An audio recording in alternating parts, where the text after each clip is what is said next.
सां त कढण जे प्राइमरी स्कूल में उस्ताद मथां तशद्दुद कंदड़ उस्ताद खे ॾोही करार ॾिनो वियो आहे। जांच कमेटी उस्ताद इम्तियाज़ उमरानी ख़िलाफ़ कार्रवाई जी सिफ़ारिश करे छॾी आहे। जांच कमेटी पंहिंजी रिपोर्ट तालीम खाते ॾांहुं मोकिले छॾी। रिपोर्ट में चयो वियो आहे त उस्ताद इम्तियाज़ उमरानी फीमेल टीचर समेत मर्द उस्ताद ते भी तशद्दुद कयो। तालीम वारे सेक्रेटरी रिपोर्ट की रोशनी में ॼाणियल उस्ताद खे शोकास नोटिस जारी कियो वियो आहे। नाज़रीन, अहम ब्रेकिंग न्यूज़ सभा सां शेयर कयूं पिया। कढण जे प्राइमरी स्कूल में उस्ताद मथां तशद्दुद कंदड़ उस्ताद खे ॾोही करार ॾिनो वियो आहे। जांच कमेटी उस्ताद इम्तियाज़ उमरानी ख़िलाफ़ कार्रवाई जी सिफ़ारिश करे छॾी आहे।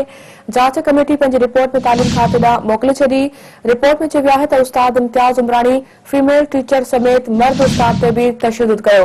तालीम वारे सेक्रेटरी रिपोर्ट की रोशनी में ॼाणियल उस्ताद खे शोकास नोटिस जारी कियो वियो आहे।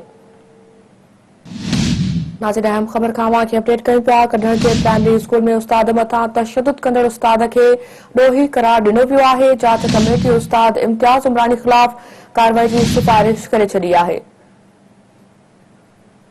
जांच कमेटी पंहिंजी रिपोर्ट में तालीम खाते ॾांहुं मोकिले छॾी। रिपोर्ट में चयो वियो आहे त उस्ताद इम्तियाज़ उमरानी फीमेल टीचर समेत मर्द उस्ताद ते भी तशद्दुद कयो। तालीम वारे सेक्रेटरी रिपोर्ट जी रोशनी में ॼाणियल उस्ताद खे शोकास नोटिस जारी कियो वियो आहे।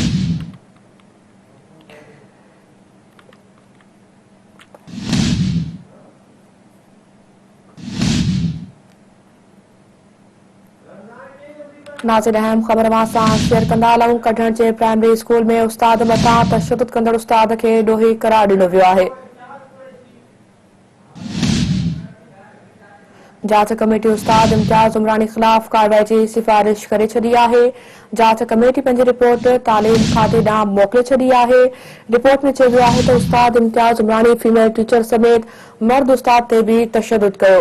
तालीम वारे सेक्रेटरी रिपोर्ट जी रोशनी में ॼाणियल उस्ताद खे शोकास नोटिस